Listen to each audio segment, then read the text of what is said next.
Hello and welcome to EHC-TV. I am Chandler Foster with your news interview. You know, Emory Henry has a lot of good departments, a lot of good educational departments, and let me tell you, the music department is one of them, one of which I am partial to. And joining me on set today is the chair of the music department and assistant professor of music, Dr. Jessica Spafford. Dr. Spafford, thank you for joining me today. Thank you for having me, Chandler. You're welcome. So tell us a little bit about what you do in the music department. What is your role? So in the music department, I serve as chair, so there are some administrative duties where I help figure out classes that we're going to offer from year to year, faculty loads, budgeting issues, things along those lines, so that we help make sure that we can run the program efficiently for all of our various ensembles within the department. And in addition to that, I also serve as one of our core curriculum teachers. So I will sometimes teach music theory or music history, any of the vocal classes that need teaching, and my primary role is to be the voice teacher. So I teach all of the voice lessons and I run opera workshop. Oh, okay. And speaking of voice, I hear you have a recital coming up with the Good Morning Midnight faculty with Dr. Withers. Talk a little bit about that. Tell us what kind of music we might be hearing and what kind of things you got planned for that.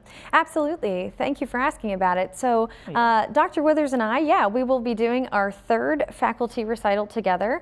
It is on Thursday, February 29th at 7:30 p.m. in the McLaughlin Center for the Arts. And I'm a professional opera singer, Chandler, as you know, since I teach you voice lessons. Yes, you do. And so it is a classical voice recital, and we built the program around poetic texts, high poetry. So people like Emily Dickinson and Langston Hughes and Frank Wedekind. And so we're looking at different composers that have set these texts. And some of these texts come from Romanticism, Surrealism, Symbolism, different aspects of art. And so we'll be doing some French with some Debussy, some German pieces, as well as a bunch of English works as well. So I will also be rounding it out with some of the Queen of the Night arias. So if you're looking for some flashy operatic hits, we would say, those will also be included. Now, did you get to pick your pieces? Oh, of course. I definitely program them. And for any students that are interested, I should also mention that it is a Lyceum credit. So that's an easy Lyceum to come and sit for an hour and enjoy some live music. Now, one question about you. As a teacher, do you get to work on your vocal work? Like, how often do you get to work on your vocal technique, your skill? Well, I remember being a student and teachers telling me that it would be harder when I became a teacher, and that's hard to believe. I didn't believe them at the time, but they were right. And so it is harder to find time to practice my own work, but since it is my own scholarship, I do try as hard as I can to make sure I put it at the forefront, especially over breaks like the winter break and summer break. So most recently in December, my opera company, we did Hansel and Gretel, and I played Gretel. I sang the solos in Handel's Messiah. And after this recital, February 29th, I leave on March 1st for a recital tour in Europe for 2 weeks. A recital tour in Europe? Uh-huh. And then not only that, you actually have another trip coming up, don't you, to Cuba? I do. Dr. Mark Finney. Talk a little bit about that. What are you looking forward to on that trip? Well, what all is that going to entail for you? Oh, well, first of all, I have never been to Cuba, so... Oh, this is going to be your first time. It will be my first time. So Dr. Finney has led this trip a couple of different times and has raved about it and really wanted to bring a musical piece to the trip that students could learn more about the Cuban music. So in the past, there has been a musical element where they have had a group that's sort of been on tour with them.